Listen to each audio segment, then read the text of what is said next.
Giúp giúpពុកម៉ែបងប្អូនទាំងអស់គ្នាថ្ងៃនឹងខ្ញុំចង់បង្ហាញពីការដាក់ Gmail តែ Facebook ដែលយើងបាត់ណាយើងយកមកវិញប៉ុន្តែនេះ Facebook ខ្ញុំភ្ជាប់ជាមួយ Gmail ឥឡូវយើងដូចថាយើងចង់យក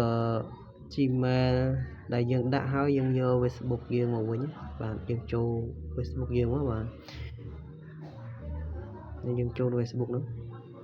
ចូលបាទបន្ទាប់មកទៀតអានេះ Facebook ដែលខ្ញុំប្រើតែណាមួយនេះខ្ញុំប្លុកហើយតែយើងចង់បរៀនពុកម៉ែបងប្អូនដែលជាយក Facebook ចាស់យើងមកវិញប៉ុន្តែយើងភ្ជាប់ Gmail ហើយតោះចូលមើលទាំងអស់គ្នាបាទអានេះបន្ទាប់មកយើងចូល Facebook ហើយបាទនេះ Facebook ចាស់ខ្ញុំហើយណាបាទឥឡូវយើងចាប់ផ្ដើមចូលនេះគេថាចូលករណីផ្សេងទៀតយើងចូលករណីផ្សេងទៀតមកបាទហើយអានេះយើងចូល email បាទអានេះយើងដាក់ email បាទជាមួយខ្ញុំទៅយក email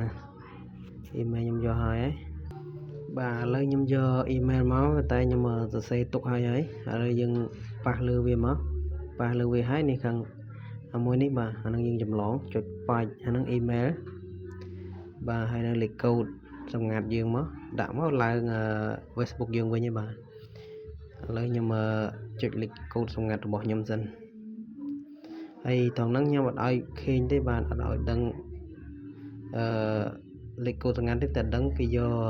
Facebook យើងទៅប្រើបានបាទ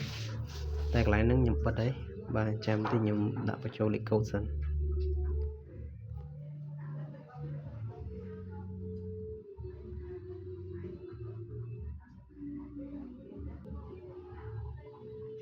បាទឥឡូវយើងដាក់លេខកូដហើយឥឡូវខ្ញុំបិទហើយឥឡូវយើងដាក់លេខកូដហើយបាទឥឡូវយើងចុចចូល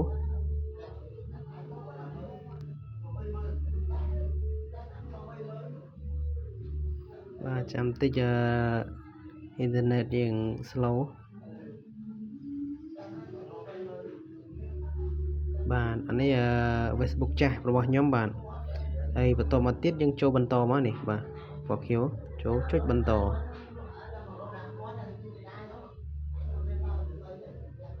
បាទចង់និយាយថា Facebook ហ្នឹងតាំងខ្ញុំនៅថៃបាទនៅកន្លោះអត់តន់បាត់ទេបាទលេងឥឡូវមានពន្ធហើយបាទឥឡូវបន្តនេះគេឲ្យយើងដាក់លេខកូដបាទហើយយើងចូលផ្ញើលេខកូដម្ដងទៀតចូលក្រោយមក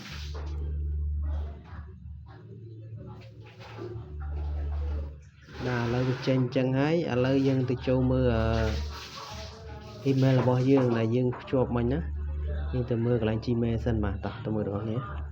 ថតវាសិន clear បាទនេះ Gmail ដែលយើងចង់យកទៅមើលនេះបាទ Gmail បាទបន្ទាប់មកទៀតវានៅខាងលើក្រហមយើងប៉ះវាមកបាទវាមកហើយថយទៅបាទហើយដល់នេះយើងដាក់នោះវាផ្ញើលេខកូដ Facebook មកលេខកូដនេះបាទនេះបាទពុកម៉ែបងប្អូននេះលេខកូដមកហើយនេះមិញលេខកូដយើង8 គុត 04 82បាទអូខេយើងដាក់8 គុត 04 82បាទបន្ទាប់ទៀតយើងចូលបន្តមកបាទចាំទស្សនាមើលទាំងអស់គ្នាបាទឥឡូវវាដើរហើយរៀង slow បន្តិចនេះរបៀបយើងយកFacebook ដែលយើងភ្ជាប់ email ឥឡូវយើងយកវិញបានហើយបាទឥឡូវនេះយល់ព្រមនេះបាទចុចខាងក្រោមនេះយល់ព្រមតោចូលមកទៀតយល់ព្រមបាទឥឡូវយើងជោគជ័យបាទនេះចង់និយាយថាជា Facebook ចាស់របស់ខ្ញុំនៅថៃតាំងខ្ញុំនៅកន្លោះហើយនេះគឺតែក្រុម team ខ្ញុំបាទក្រុមបងហើយមានតែខ្ញុំឯងអាយុតិចជាងគេក្រៅហ្នឹងគេអាយុច្រើនហើយមើលកន្លែងនេះដែរខ្ញុំនឹកការនៅថតនេះបាទនេះជារូបភាពដែលខ្ញុំនៅកន្លោះនៅតែឯងបាទអរគុណច្រើនពុកម៉ែបងប្អូនជួយគាំទ្រ page ខ្ញុំម្នាក់មួយផងសូមជួយ follow page Chanora ខ្ញុំម្នាក់មួយផងសូមអរគុណពុកម៉ែបងប្អូនដែលជួយគាំទ្រជូនពរសុខភាពល្អសំណាងល្អជួបគ្នានៅវីដេអូក្រោយបាយបាយ